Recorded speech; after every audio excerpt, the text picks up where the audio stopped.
Today I will share my thoughts about Mendix best practices. Those will help to improve the app performance. These are just guidelines. Whether you follow these guidelines or not, you can create the web application. But if you follow these guidelines, the app performance will improve. Now we'll see what are those guidelines. The naming and modeling convention is the basic and very important guideline. Mendix app is a collection of different entities like project, models, microflows, widgets. If you provide the proper naming to those entities, others can easily identify by seeing the name what that functionality is. For example, we are creating a app to maintain all the work orders of a company, and we have given name to that app as a work order app. By seeing that name, everyone can understand what this app will do. Like that, we have to provide the names to each and every object inside the app. Other one is modeling convention. If we create different modules based on their functionality, it will be structured properly, and also it can be reusable by other apps or other modules. If you take work order scenario, we have to get all the data from the backend system. That time we have to integrate our app with the backend system. All the functionalities related to integration we will put in under one module. Then we can name that module as a integration module. How it will reusable is, suppose you are developing another app that name as a customer app, that also will get the data from the same backend system. That time you can use this module in other customer app project also. Now we will see some of the project setup guidelines. Before starting actual development, we have to set up and configure some activities for the web app. The language is one of them. You should know which language this app will going to support. By default, the language is English. As we discussed before, we have to give the meaningful name to the project. The configurations is the very important complex setup in project. Here we'll identify the users and the roles for the users, and also what access needs to give particular role or user should be decided at configuration. The configurations are set up differently for each environment, like development, quality and production system. That roles and access will be different on each system. We have to take care of that. As we discussed before, we have to create the standalone modules, like how we created for integration module. uh, Based on the functionality, we have to differentiate those modules and we have to place them. Some of the examples, commonly used modules are email functionality, Excel import or export, integration, and security. Other important setup is domain model.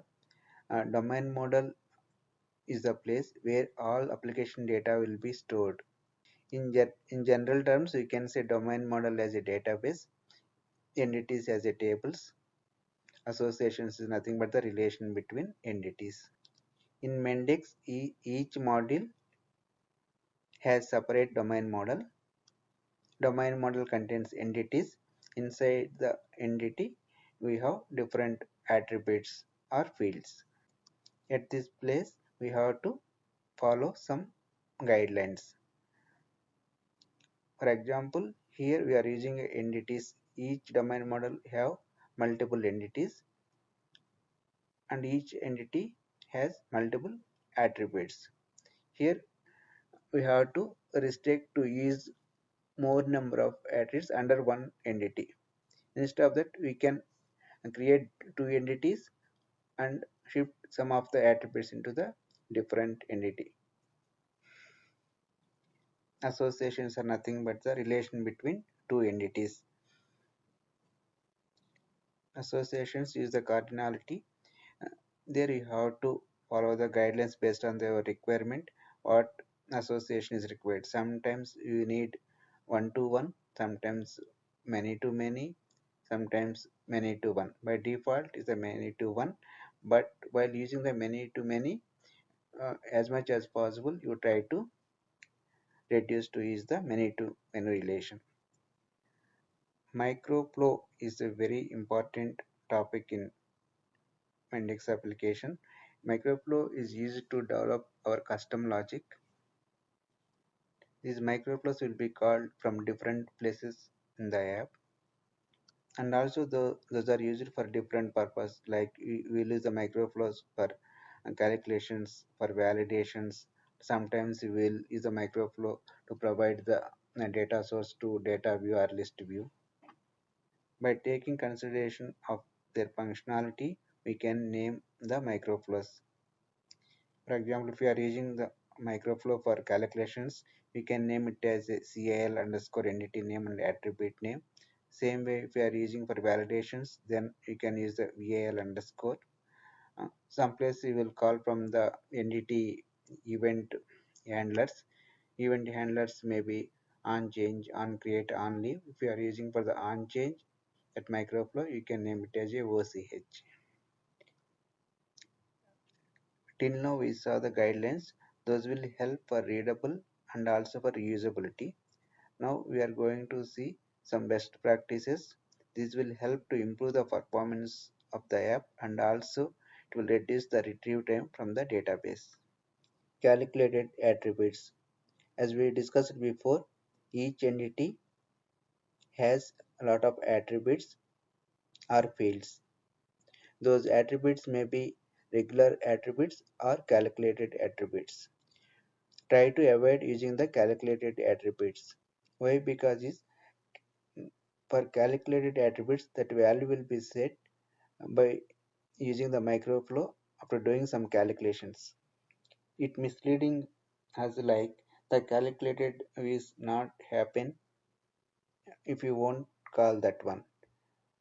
If we create entity or if we retrieve entity also, this calculated attribute will be called and also inside that microflow will be called for the calculations.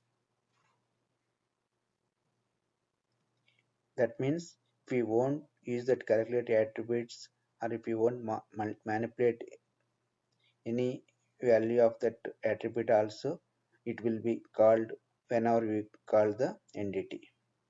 You must avoid to use the calculated attributes. We must avoid to use the multi-level inheritance in Mendix. Whenever use the inheritance, one additional table will be created for each level. One additional table will be created. You have to maintain the table. It will decrease the performance. As much as possible, try to avoid the using the multi-level inheritance in the Mendix application. Next one is the delete behavior. Delete behavior it is related to the entity and also association. That means between two entities. If you delete the master entity, you should delete the child also. But if that for that you have to manually select the radio button, then only it will delete the child entity. Always when you are using the association, we should be careful to delete behavior. Event handlers are inside the entity. In our apps we use hundreds of entities. Each entity has the entity event handler. Event handler may be on create, on leave, or on change.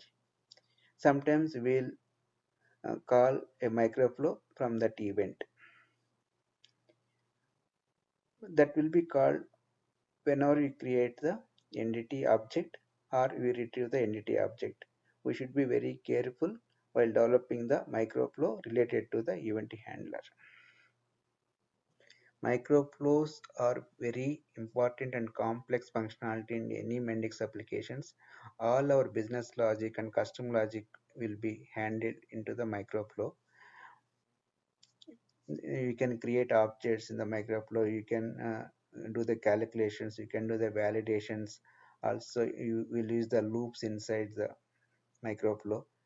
Uh, we should try to avoid number of activities in a single microflow. Better to keep 20 to 25 activities in a microflow. In some scenarios, some complex scenarios, you may need more activities. At that time, you will create sub microflows and add sub microflow into the main microflow. Annotations are nothing but the information or description. In microflow, for each activity or for some of the important activities, you can add the annotations.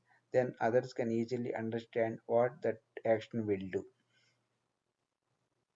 The last but not the least, XPath constraints. This functionality is very useful in Mendix because if you use any retrieve or retrieve through associations, it those will call all the objects of an entity. But you may need few of the objects, not all. In that scenario, we'll go for the XPath constraints. But you have to use properly the XPath constraints, then it will increase the performance. We have to use the proper filtering while calling the XPath. These are the some best practices in Mendix. You follow these practices, that app performance will rapidly increase.